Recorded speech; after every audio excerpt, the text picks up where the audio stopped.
Nakaside ka kasi, ayan. Diba? Oh, ang ganda.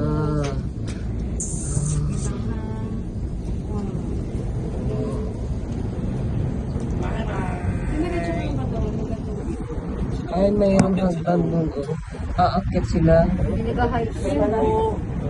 Hiking. Sorry, hindi ko gusto mag-hike.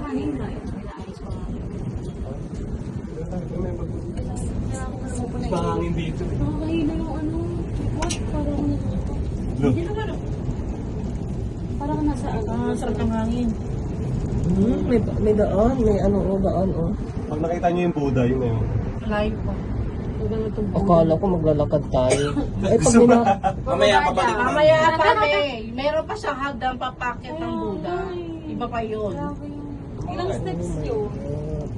Ilang steps pa yung Buddha na yun?